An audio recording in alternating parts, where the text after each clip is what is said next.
गायत्री महामंत्र एक साथ बोलेंगे।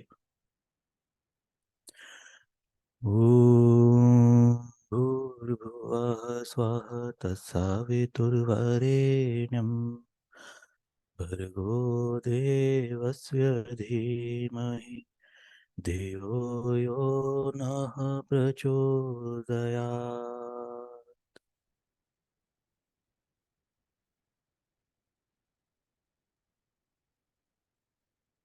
प्रातःकाल के उदय होते हुए दिव्य स्वर्णिम सविता का ध्यान करते हुए, पूज्य गुरु सत्ता को प्रणाम करते हुए, गुरुमंडल को प्रणाम करते हुए एवं हमारे पंचकोश साधना के हमारे शिक्षक, हमारे आचार्य, हमारे कोच आदरणीय बाबूजी को प्रणाम करते हुए आज की कक्षा का हम शुभारंभ करते हैं।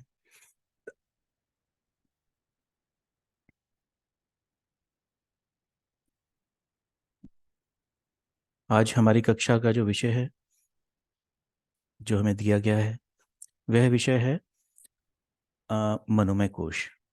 मनोमय कोश क्या है, ये क्यों है, और इसका हमारे जीवन के, हमारे अस्तित्व पर किस प्रकार से इसका प्रभाव है, और हमें अपने जीवन को बेहतर बनाने के लिए, अपने पंचकोशीय साधना के मार्ग पे आगे बढ़ने के लिए हमें विशेष रूप से पंचकोशीय मनोमय कोश में हमें किन किन रूप की साधनाओं की आवश्यकता है और क्यों आवश्यकता है, इन सब विषयों पे हम आज चर्चा करेंगे।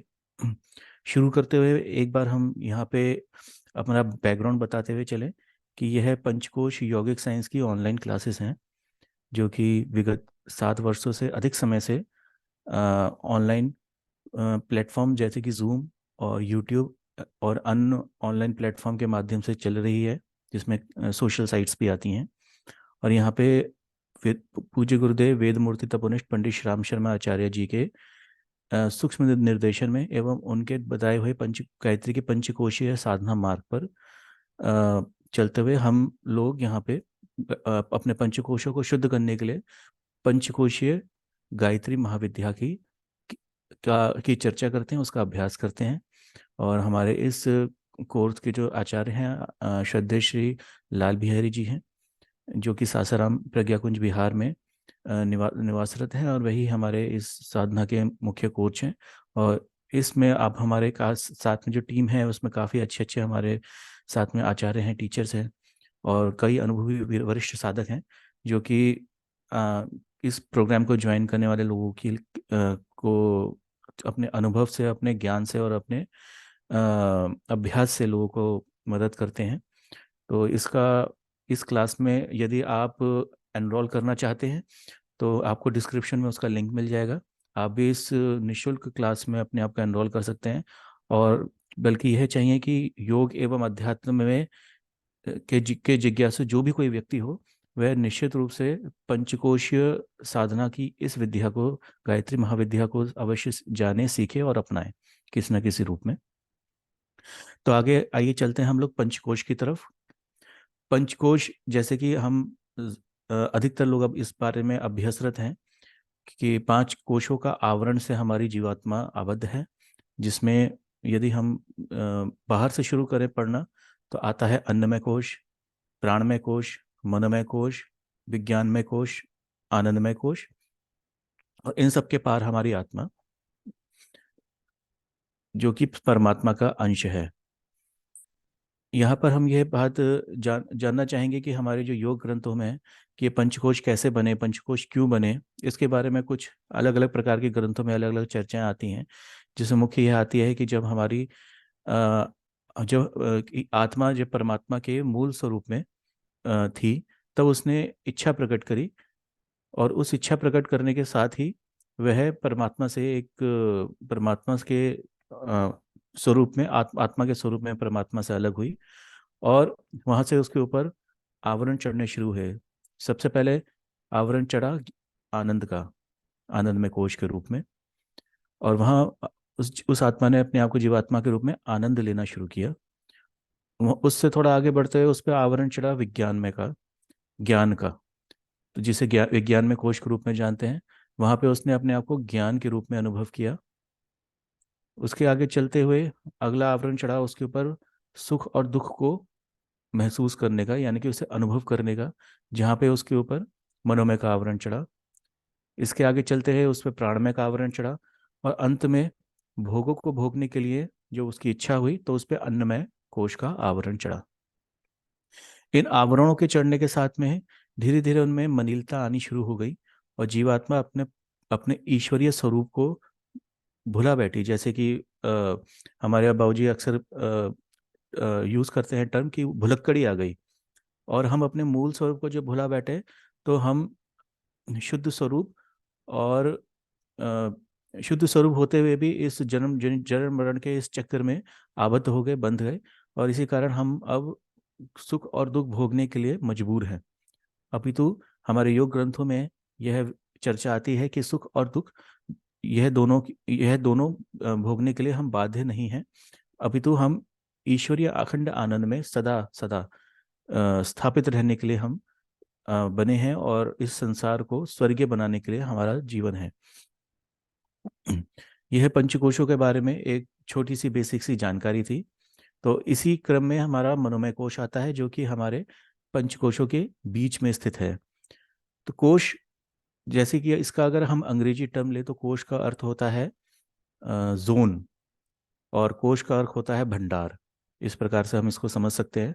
तो कई जगह हम लोग देखते हैं कि लोग बातचीत में टर्म्स में कोश को शरीर भी बोल देते हैं। तो अपने आप में यह एक प्रकार से ठीक भी है, परंतु यदि हम इसको अधिक विस्तार में जाना चाहेंगे तो हम यह जानेंगे कि हमारे मूल 7 शरीर होते हैं, जैसे कि योग ग्रंथों में चर्चा की गई है, जिनके नाम आते हैं स्थूल शरीर, सूक्ष्म शरीर, कारण शरीर, मानस शरीर, आत्मिक शरीर, देव शरीर, और ब्रह्म या जिसे निर्वाण शरीर भी कहा जाता है।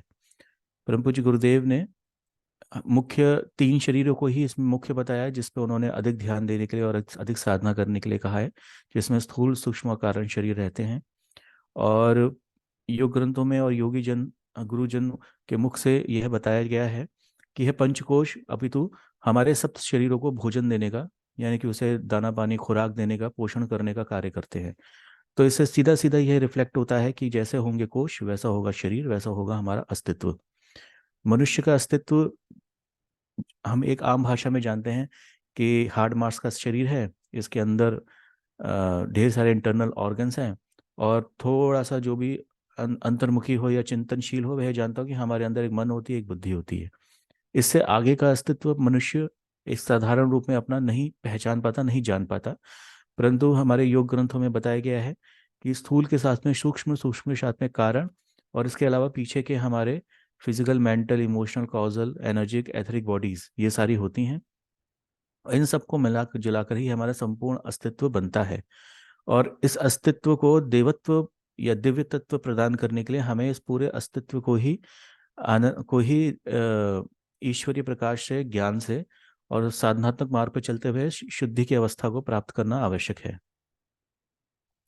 मनोमय कोश, तो जैसे कि नाम से हम जानते हैं कि मन के मूल घटक से बना हुआ कोश, या फिर हमारे मेंटल बॉडी को का निर्माण करने का और उसका विस्तार करने का जो कोश है वह मनोमय कोश है। मनोमय कोश का मूल घटक होता है हमारा मन। और केवल हमारा मन ही नहीं, हमारा जो यह जिस ब्रह्मांड में, जिस अस्तित्व में हम हैं, उसका जो आकाशीय मंडल का जो मनस्तत्व होता है, और हमारे अस्तित्व की जो भावनाएं हैं, विचारणा हैं, इच्छाएं हैं, यह सब कुछ मिला जुला करके मनोमय कोश का निर्माण करती हैं। मनोमय कोश का मूल क्षेत्र है हमारी इच्छाएं, हमारी भावनाएं, हमारी विचारणाएं। तो जैसे कि हम जानते हैं, हम दिन भर ढेरों ढेरों ढेरों ढेरों इच्छाएं करते हैं। अ, कई जगह हमने साइंटिफिक जर्नल्स में पढ़ा है कि एक प्रति सेकंड हमारे मस्तिष्क में लाखों लाखों केमिकल रिएक्शंस चलते रहते हैं, यानी कि लाखों लाखों विचार और इच्छाएं और भावनाएं उसमें उमड़ती घुमड़ती रहती हैं। और वह हमारे प्राणमय कोश की प्राण ऊर्जा के आधार पर उसको भोजन बना करके वहां से अपना भोजन लेते हुए, ऊर्जा लेते हुए चलती हैं। और इस प्रकार हमारा दिन भर की क्रियाकलाप होती है। दिन भर हम ढेरों इच्छाएं करते हैं, अनेक प्रकार के शारीरिक, मानसिक और वाचिक कर्म करते हैं, अनेक प्रकार की अच्छी बुरी भावनाएं करते हैं, और इन सब के बीच में जो मुख्य केंद्र बिंदु होता है वो क्या है? वह है वासना। हमारा पूरा का पूरा अस्तित्व एक साधारण रूप में, अगर हम कहें एक साधारण मनुष्य के रूप में, तो वह वासना पे केंद्रित रहते हैं। वासना भोग की, विलास की, अनेक प्रकार के इच्छाओं की वासना, अनेक प्रकार की कामनाएं। और यही इच्छाएं हमारे जीवन को आगे बढ़ाती हैं। कुछ इच्छाएं हमारे हमारे शरीर की गति के लिए आवश्यक हैं, लेकिन अनेक प्रकार की ऐसी शुद्र इच्छाएं हैं जो कि हम अपने जीवन में लेकर के चलते हैं, जिसके बारे में हमें कहीं ना कहीं तो ज्ञात है कि ये हमारे लिए उतनी शुभ नहीं है, लेकिन फिर भी हम जाने अनजाने किसी बाध्यता के रूप में उन्हें लेकर के चलते हैं। सबसे बड़ी बाध्यता क्या है? भोजन। उसके बाद बाध्यता क्या है? दृश्य देखना। उसके बाद बाध्यता क्या है? महसूस करना, छू करके, फील करके महसूस करना। एक बाध्यता और भी है जो कि अनेक लोगों को परेशान करती है, वह है सुगंध की, या जिसे हम दुर्गंध या फिर गंध भी कह सकते हैं। इस प्रकार की हमारे मूल रूप से जो बाध्यताएं हैं, जो कि हमारे शरीर की इंद्रियों के माध्यम से जो सूचनाएं हमें मिलती हैं, उसका नियंत्रण, उसका संचालन करता है हमारा मन। तो ये हमारी भोग को अपने जीवन में अनुभव करने का यह कुछ मार्ग हैं जो कि बनाए गए हैं। और इस मनोमय कोश की शक्ति का जो प्रकटीकरण होता है, वह होता है संकल्प और विकल्प से। नित्य हम संकल्प करते हैं कार्य का, नित्य हम विकल्प करते हैं। तो जैसे कि हम अपने शरीर के स्वास्थ्य को हम अगर इवेल्युएट करना चाहें, तो हम ढेर सारे पैरामीटर्स बनते हैं कि हम कितना, हमारा वजन कितना है, हमारा शरीर का ताप कितना है, हमारे शरीर में कोई रोग के लक्षण तो नहीं है। इसी प्रकार से यदि हम अपने मेंटल बॉडी यानी कि मनोमय कोश को इवेल्युएट करना चाहें कि हमारा मनोमय कोश किस स्थिति में है, तो हमें अपनी इच्छाएं, विचारणाएं और भावनाओं का इवेल्युएशन करना चाहिए, उन्हें इवेल्युएट करना चाहिए, आत्मावलोकन करना चाहिए कि क्या वह राजसिक कैटेगरी की हैं, या फिर वो तामसिक कैटेगरी की हैं, या फिर वो सात्विक कैटेगरी की हैं, या फिर दिन भर में हम कितना अधिक माया, मोह और वासना के वशीभूत हम अलग अलग प्रकार की इच्छाएं और कर्म करते हैं, या फिर हम दिन में कितने समय ईश्वरीय गुणों के अधीन होकर के, जिसमें कि भक्ति, दान, उदार भावनाएं, प्रेम, सहयोग, आनंद, प्रसन्नता, इस प्रकार की भावनाओं में अपना दिन भर का जीवन गुजारते हैं। तो यदि हम थोड़ा सा भी ध्यान देने की कोशिश करें, विशेष रूप से जब रात में सोने जाते हैं, उस वक्त तक हम अपने दिन भर का अवलोकन करें, तो हम ये जान पाएंगे कि हमारा मनोमय कोश यानी कि हमारी मेंटल बॉडी किस किस कैटेगरी में है, वह अ, इस समय किस स्थिति में है। क्या वह सात्विक, अधिक अधिक से अधिक सात्विक है, या अधिक से अधिक तामसिक है, या अधिक से अधिक राजसिक है। तो मन चंचल है, यह हम सब जीवन भर महसूस करते हैं, परंतु योग योग ग्रंथ और हमारे योगी जन बताते हैं कि मन, विशेष रूप से हमारा जो मन है, वह सदा सदा रस प्राप्त करने के लिए चंचल रहता है। मन को रस, यानी कि मन रस में है, और जहाँ सबसे बेस्ट रस मिलेगा वो वहीं भागने की कोशिश करता है।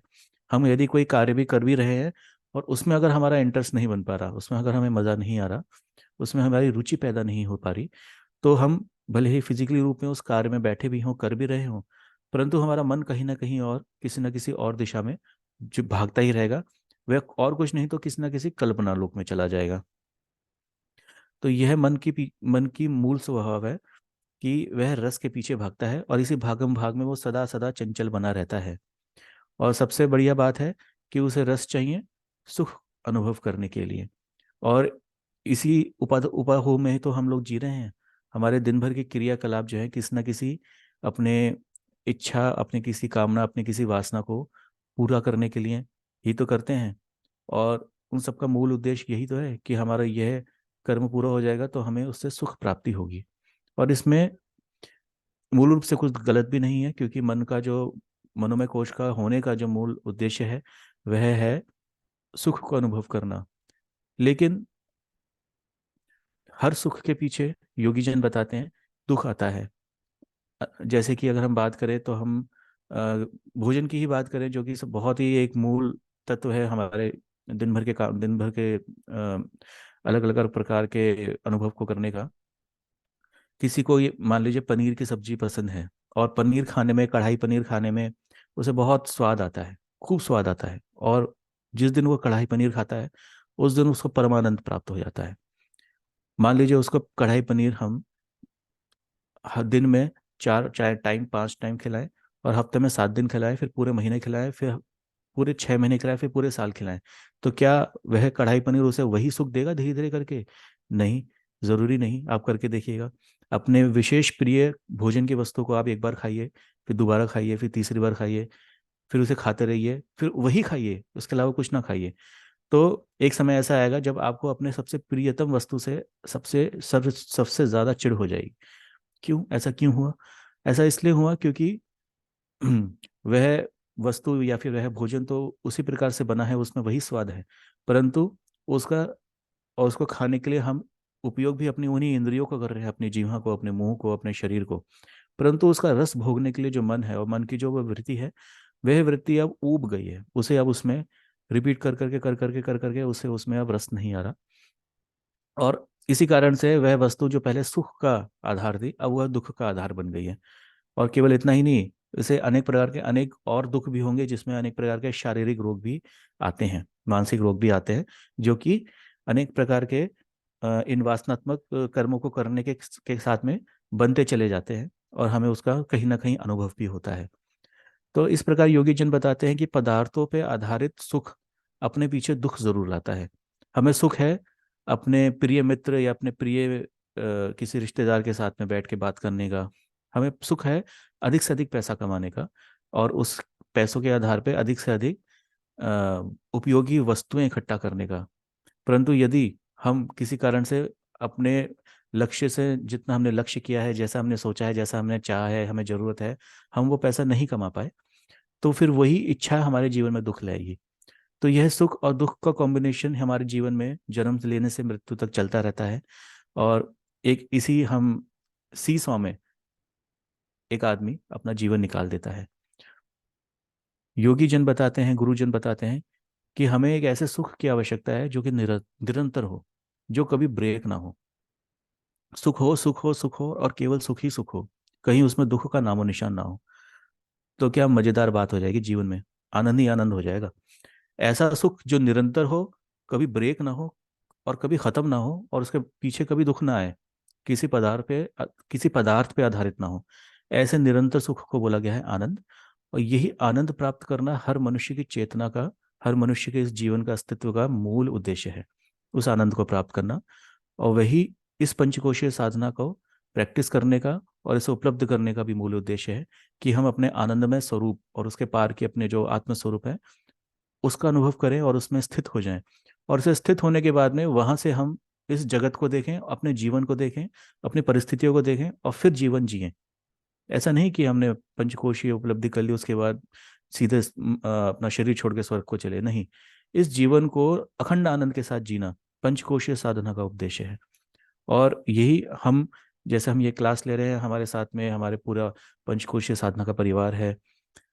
हम सबका भी यही उद्देश्य है कि हम इस पथ पे एक ग्रुप के रूप में साथ साथ चलते रहें, और अपने अपनी टाइमलाइंस पे चलते हुए, अपने अपने साधना के अनुभव को शेयर करते हुए हम अपने उस कॉमन लक्ष्य पे पहुंचे, जो कि अखंड आनंद का है, निरंतर सुख का है।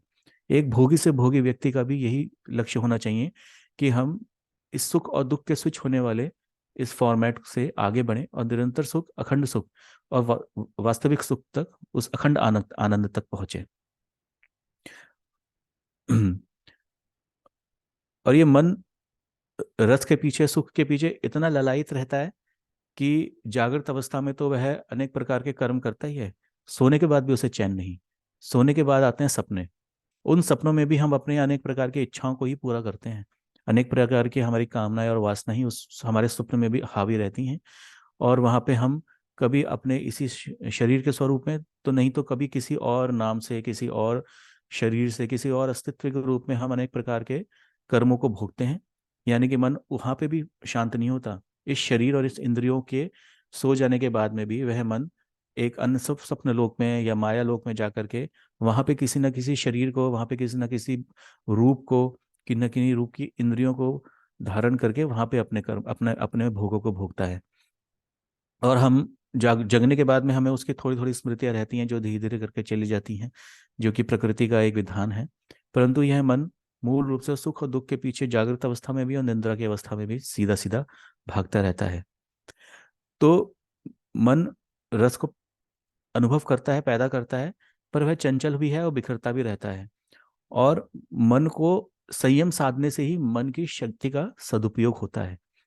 हमारा मन, जैसे कि हम कह सकते हैं कि एक जब हम गाड़ी चलाना सीखते हैं फॉर एग्जाम्पल, तो शुरू में हम पूरे ध्यान के साथ में गाड़ी चलाते हैं, बाइक बाइक सीख रहे हैं, स्कूटी सीख रहे हैं, कार सीख रहे हैं कि बैलेंस कैसे बनाना है, कहाँ ब्रेक लगाना है, कहाँ स्टेयरिंग, कहाँ रेस देनी है, और कब ट्रैफिक से बच के चलना है, सामने कोई आ गया तो तुरंत ब्रेक लगा के पैर नीचे रखने हैं। पूरे ध्यान के साथ में, एकाग्रता के साथ में हम ड्राइविंग सीखते हैं, ताकि हम किसी भी प्रकार से हमें चोट ना लगे, कोई नुकसान ना हो, और हम अच्छे से सीख पाएं, जल्दी से जल्दी सीख पाएं। परंतु जब वही गाड़ी सीखने के बाद में हम चलाते चलाते चलाते हमें उसका एक लंबा अनुभव हो जाता है और उसकी एक कुशलता हमारे हमें विकसित हो जाती है, तो वही गाड़ी चलाना, वही ड्राइविंग करना हमारे लिए एक ऑटोमेटिक कार्य हो जाता है। हम अपने दफ्तर से निकल करके अपने घर पहुंच भी जाते हैं ड्राइव करते हुए, और रास्ते भर हम दुनिया भर की उधेड़ बुन करते हुए चलते हैं, और वही ड्राइविंग ऑटोमेटिक स्वरूप में चलती चलती हुई होती होती चली जाती है। हमें उतना ध्यान नहीं लगाना पड़ता उस पर, ना ही उस पर कोई विशेष ध्यान देना पड़ता है। तो यहाँ हम ये जानते हैं कि कुछ मन में कोई ऐसा एक सेगमेंट है जिस जो कि हमारे कुशलता को, हमारे धीरे धीरे करने वाले अभ्यास को स्टोर कर लेता है, और फिर जब आवश्यकता पड़ती है तो उसे ऑटोमेटिक एक बिहेवियर के स्वरूप में उसको इम्प्लीमेंट कर देता है, बिना हमें उस पर अधिक ध्यान दिए, बिना हमें उस पर ज़्यादा अधिक प्रेशर बनाए।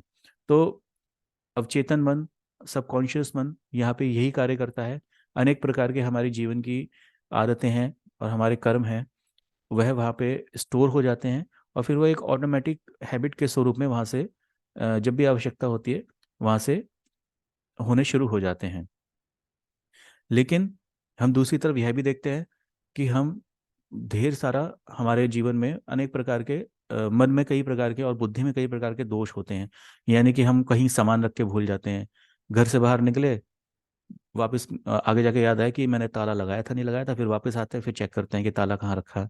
घर में आए, चश्मा उतार के रखा, तो उसके बाद में ढूंढते, पूरे घर में ढूंढते फिरे कि अरे मेरे को चश्मा कहाँ है, मेरे को चश्मा कहाँ रख दिया, मुझे ध्यान नहीं आ रहा। तो दूसरी तरफ ये समस्या भी है कि कई मनुष्य अपने जीवन में एक बार नहाए, फिर बाहर आए, फिर उन्हें लगता है कि अरे मुझे तो ठीक से नहाया नहीं, मैं ठीक से साफ नहीं हुआ मेरा शरीर, फिर जाते हैं, फिर नहाते हैं, घर की सफाई करते हैं, फिर लगता है कि ये गंदगी रह गई, फिर वापस सफाई करते हैं। एक तरफ ये समस्या भी है। तो एक तरफ तो हमारा मन कुछ कार्यों को ऑटोमेटिक स्वरूप में सीख लेता है, उसके बाद में उसे खुद ही करता चला जाता है बिना उस पर ज़्यादा ध्यान लगाए। और कई बार हम छोटे छोटे कामों में ध्यान नहीं लगा पाते, तो हमें याद ही नहीं रहता कि हमारी हमारी स्मरण शक्ति, हमारी एकाग्रता शक्ति कहाँ गई, कि हमने वो किया ही नहीं किया, हमें यही याद नहीं रहता। तो बिखरे हुए मन की यही एक लक्षण है। और इस समस्या से छोटे में रूप में, बड़े रूप में काफ़ी काफ़ी लोग इससे समस्याग्रस्त देखे गए हैं। और इस समस्या से अगर आपको मुक्ति पानी है और अपने जीवन को संयम को बेहतर बनाना है, आगे बनाना है, तो पंचकोशीय साधना के अन्न में, प्राण में और मनोमय कोश की इन प्रैक्टिसेस को आपको करना ही करना होगा, जिसके बारे में हम अभी आगे चर्चा कर रहे हैं, आगे चर्चा करने जा रहे हैं। तो मन जितना शक्तिशाली होगा, उतना ही हम बढ़िया इस संसार के सुख को भी भोग सकेंगे। यह बात हम लोगों को अच्छे से समझ लेनी चाहिए। और खास तौर से हम देखते हैं कि जैसे कि वृद्धावस्था में हम कोई व्यक्ति होता है, तो आप देखेंगे कि कई हमने वृद्धावस्था के लोगों को देखे हैं जो जीवन भर के अपने अनेक प्रकार के, जो उन्होंने घर जीवन में उनकी घटनाएं हुई हैं, जो उन्होंने किया है अच्छा बुरा, उसका बोझ ही अपने मन के ऊपर लाद के जीते हुए हैं कि मैंने ऐसा क्यों किया, काश मैंने इसकी जगह ऐसा किया होता तो मेरे जीवन में ज़्यादा बेहतर रिजल्ट आता, काश मैंने उस व्यक्ति के साथ में इसकी जगह ये व्यवहार किया होता तो आज ज़्यादा बेहतर होता। इस प्रकार के अनेक प्रकार के काश, यानी कि विकल्प, उसके जीवन में, आपको उनके जीवन में मिल जाएंगे, और उनका मन आपको एक हल्का फुल्का मन होने की जगह उनको बड़ा भारी और बड़ा भारी बोझ वाला मन, उदास मन आपको उनका मिलेगा। यही हमारी सबसे बड़ी समस्या है। वह है मन की जो जो दो मूल वृत्तियां हैं, संकल्प और विकल्प की, इनका उपयोग, इनकी जानकारी और इनमें संतुलन बनाना की आवश्यकता हम सब में, हर हर किसी को है। तो मन की शक्ति है संकल्प, और उस संकल्प को क्षीण करता है विकल्प। और यह दोनों ही चुनाव एक शक्ति के रूप में ईश्वर ने मन को दिए हैं। लेकिन यदि हम उसका उपयोग सही नहीं कर पाते तो हम इसी संकल्प और विकल्प में फिसलते चले जाते हैं। और इसके कारण जो एक और समस्या होती है वो होती है हमारी बुद्धि को इम्पैक्ट करना शुरू करता है। बुद्धि की शक्ति है उसकी ज्ञान, उसकी कुशाग्रता। तो वहां पे उस बुद्धि की स्मृति शक्ति क्षीण होनी शुरू हो जाती है। जिस मन में बहुत बहुत संकल्प और विकल्प यानी कि उपाहो, संदेह, संशय चलते रहते हैं, वहां उस बुद्धि की स्मृति शक्ति क्षीण होनी शुरू हो जाती है। और क्षीण स्मृति शक्ति के साथ में, क्षीण एकाग्रता के साथ में, वह बुद्धि यह निर्णय नहीं ले पाती, यह ध्यान नहीं रख पाती कि उसने वह कार्य करा या नहीं करा, सही करा या गलत किया। आज करे, अभी सही करा तो बाद में वो गलत तो नहीं हो जाएगा। इस प्रकार के अनेक प्रकार के संदेहों में वह मनुष्य जीता जीता जीता चला जाता है। और संकल्प विहीन मन और कुंठित बुद्धि के साथ में यह जीवन जीना बहुत बहुत दूभर हो जाता है हर व्यक्ति का। इसलिए बहुत बहुत आवश्यकता है कि हम अपने मन को संकल्पवान बनाना और बुद्धि को कुशाग्र और तीक्ष्ण बनाना, एकाग्र बनाना। और इसके लिए जो भी जिस भी प्रकार के यौगिक अभ्यास चाहिए वह हम अवश्य अपने जीवन में प्रैक्टिस करें। नहीं तो फिर इस प्रकार की घटनाएं हमारे जीवन में चलती साथ साथ चलती रहेंगी कि अभी हमने किसी व्यक्ति के साथ क्या बात करी, उस व्यक्ति का नाम क्या था, उसकी शक्ल कैसी थी, उससे क्या बात करी, हमें अगले 1 घंटे बाद शायद ही याद रहे। इस प्रकार की कई सारी चीज़ें जो हमारी समस्या हमारे जीवन में चलती हैं। यहाँ हम देखेंगे छोटे बच्चे हमेशा आनंदित अवस्था में रहते हैं, हमेशा मस्त रहते हैं। क्यों? क्योंकि अभी उनका मनोमय कोश अभी विकासशील अवस्था में, विकसित अवस्था में नहीं है। तो वहाँ वह संकल्प और विकल्प दोनों से विहीन है। तो इसलिए वो मस्त रहते हैं। उन्हें ये टेंशन ही नहीं है कि उन्हें किसी बात का कार्य करने का संकल्प लेना है, या फिर किसी कार्य का संकल्प लेने के बाद में उस कार्य को नहीं करने का या उसे टाल देने का या उसे रोक देने का कोई विकल्प भी है। इसलिए छोटे बच्चे वही एकदम आनंद अवस्था में रहते हैं। हम भी उसी आनंद अवस्था को बड़ेपन में भी प्राप्त कर सकते हैं इस पंचकोशीय साधना मार्ग के अभ्यास पे।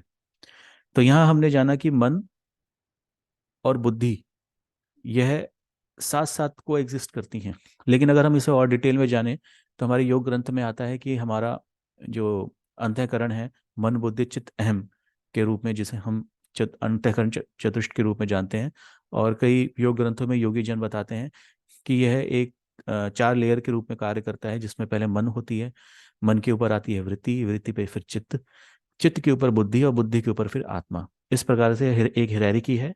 और इस हिरारिकी में पावर या कंट्रोल चलता है।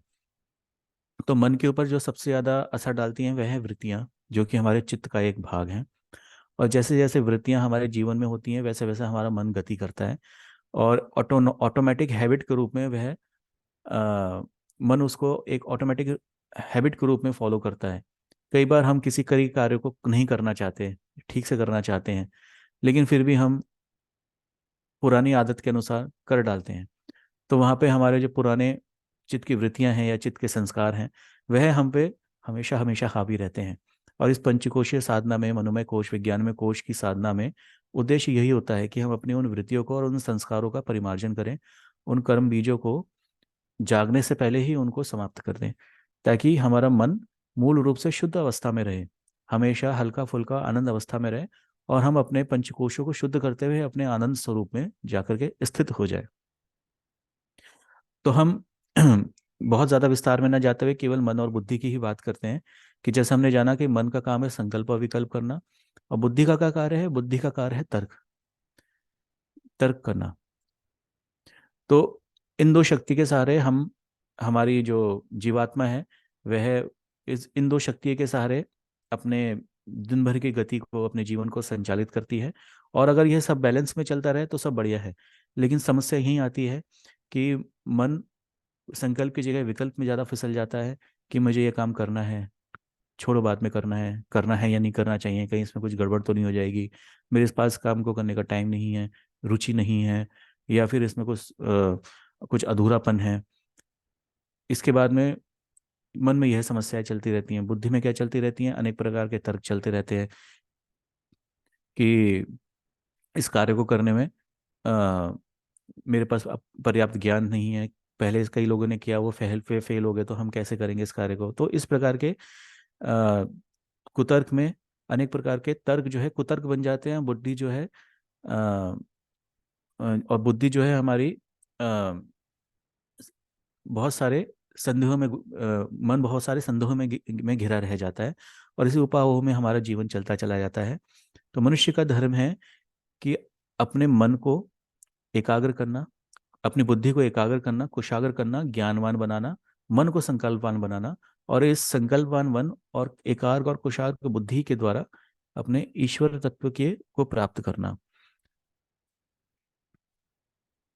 इसलिए हमें चाहिए कि जिस भी काम को हमें करना है, उसमें भले ही हमारे सामने कितने भी प्रकार के विकल्प आते रहे, लेकिन हम एक अवेयरनेस वाली स्टेज में आकर के उन विकल्पों का ना करने दें। हमने कई बार देखा है कि कई लोग बोलते हैं कि जो मैंने सोच लिया वो मैं कर डालता हूँ, वह मैं कर लेता हूँ, बाद में देखता हूँ कि वह कितना सही था कितना गलत था।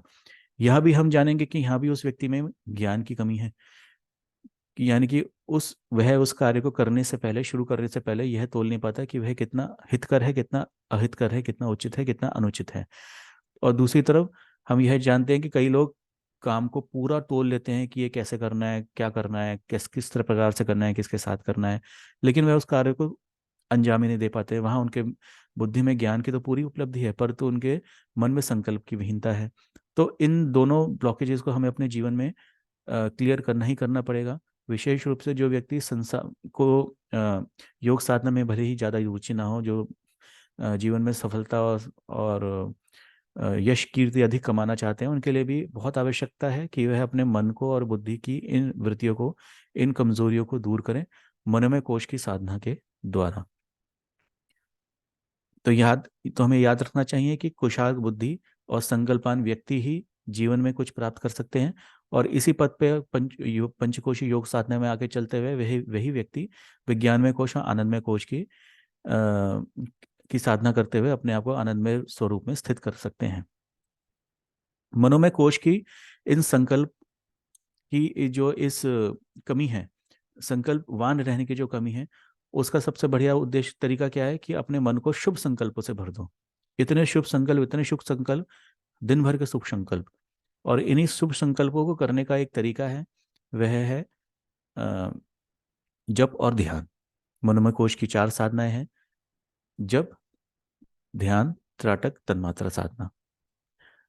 तो हम अभी अगर अब हमारा मन संकल्प से ही चलता है और इच्छाओं के पीछे पीछे भागता है, तो क्यों ना हम अपने मन में इतनी अच्छी इच्छाएं, इतनी अच्छी भावनाएं, इतने अच्छे विचार और इतने अच्छे संकल्प भर दें, और केवल मैक्सिमम क्वांटिटी में वही भर दें कि उसके पास और कुछ सोचने का और किसी और रास्ते जाने का उसके पास मार्ग ही ना बचे। तो यह एक तरीका ऐसा है जिससे हम धीरे धीरे अपने मन का परिमार्जन करते चले जाते हैं। स्वाध्याय इस मार्ग की एक बहुत बड़ी कड़ी है, क्योंकि स्वाध्याय जब हम करते हैं तो उससे हमें हमारी बुद्धि को एक अच्छा ज्ञान, एक सद्ज्ञान मिलता है, एक सात्विक ज्ञान मिलता है, और उसके पास में किसी भी कार्य को करने के लिए तर्क के लिए एक बहुत बड़ा डेटाबेस तैयार होता चला जाता है, उसको तोलने के लिए कि यह कितना सही है कितना गलत, और इसको किस प्रकार से अच्छे से किया जाए, उसके लिए बहुत बड़ा डेटाबेस, बहुत बड़ा ज्ञान का संग्रह उसे बनता चला जाता है। और इसके अलावा मन को मिलती है शुभ संकल्पों की एक बहुत बड़ी लिस्ट। अच्छा स्वाध्याय करना इसलिए हर वक्त करना जरूरी है। मनोमय कोश की साधना में सबसे पहले यदि हम नोट करना चाहें तो हमें स्वाध्याय को अपने जीवन में जोड़ना ही जोड़ना चाहिए। बिना स्वाध्याय को जोड़े हम मनोमय कोश की साधना को, मनोमय को, अपने पंचकोश की साधना को, या किसी भी प्रकार के अन्य प्रकार के भी आध्यात्मिक साधना को पूरा नहीं कर पाएंगे। हम जिस साधना मार्ग पे हैं उसके बारे में जानना, समझना और अपने अस्तित्व को गहराई से महसूस करना, ये हम सबका कर्तव्य है, और इसके लिए स्वाध्याय परम परम आवश्यक है। स्वाध्याय के मतलब ये न्यूज़पेपर और मैगजीन्स और टीवी, ये सब चीज़ें पढ़ना नहीं। एक ऐसा ज्ञान जो आपको आपके अस्तित्व की जानकारी दे, ठीक ठीक जानकारी दे, और इसके अलावा आपको इस इस पूरे प्रकृति की संरचना की और इस ब्रह्मांड की सही सही जानकारी दे, जो आपको एक सदमार्ग पर ले जाए। ऐसा ऐसे साहित्य को ही सद साहित्य के रूप में कैटेगरी में बताया गया है, और उसी को हम उसको पढ़ना ही हम स्वाध्याय की कैटेगरी में ला सकते हैं। मनोपंचकोश यौगिक साइंस के इस प्लेटफॉर्म पर पूज्य गुरुदेव पंडित श्याम शर्माचार्य जी द्वारा जो रचित वाङ्मय है, उनका जो साहित्य है, वही हमारे साधना इस यौगिक साइंस का भी एक मूल ट्रैक है। और हमारे यहाँ यही प्रिस्क्राइब किया जाता है कि सर्वप्रथम गायत्री महाविज्ञान और गायत्री के पंचकोशीय साधनाएं और इस प्रकार के जो हमारे अन्य मूल वाङ्मय हैं, जो कि बुक्स हैं, वह उनका स्वाध्याय किया जाए। वह स्वाध्याय करके हमारे मन को, बुद्धि को, हमको एक पूरा का पूरा नॉलेज मिलेगी कि हम क्या करने जा रहे हैं, क्यों करने जा रहे हैं, और उसको करने का सही सही तरीका क्या है, सेल्फ इवैल्यूएशन क्या है। जप के बारे में हम बात कर रहे थे, तो जब भी हम जप की बात करते हैं तो हमारे मन में आता है कि कौन सा मंत्र जप, ओम नमः शिवाय, या फिर लक्ष्मी जी का जप, या फिर विष्णु जी का जप, या गायत्री मंत्र का जप। तो यहाँ जप की बात हम कर रहे हैं तो उसमें केवल मंत्र जप नहीं आता। जो भी बात हम बार बार दिन भर में रिपीट करते हैं, वह एक प्रकार का रेसाइटेशन हमारे मन में चलता रहता है, तो वह वाक्य भी जप की कैटेगरी में आता है। हमने एक बार एक व्यक्ति मिले थे, हम वह मानसिक रूप से काफ़ी दुखी थे। तो जब हमने उनसे बात करी, प्रेम पूर्वक उनके साथ व्यवहार किया, जब उनसे गहराई से बात करी, तो उन्होंने अपने कुछ हैबिट्स के बारे में बताया।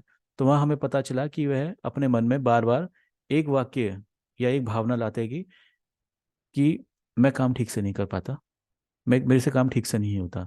और इस प्रकार के विचार एक उनके अवचेतन मन में वृत्ति के रूप में घुसे हुए थे, उन्हें इस बात का पूरा बिल्कुल भान नहीं था। और वो अक्सर अपने मन को इसी प्रकार के संदेश देते रहते थे, यानी कि इसी वाक्य को वो अनजाने में अपने मन में रिपीट करते थे। और इस कारण उनका बनने वाला काम भी उनका बिगड़ता चला जाता था और वह एक कुंठित अवस्था में थे।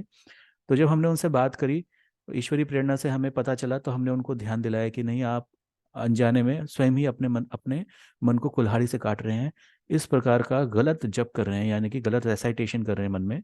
यह अशुभ संकल्प है, अशुभ विचार है। आप इसको अपने मन को जागृत अवस्था में लाइए और इस अशुभ संकल्प को शुभ संकल्प से बदल दीजिए, और फिर उसका आप दिन भर रेसाइटेशन करिए।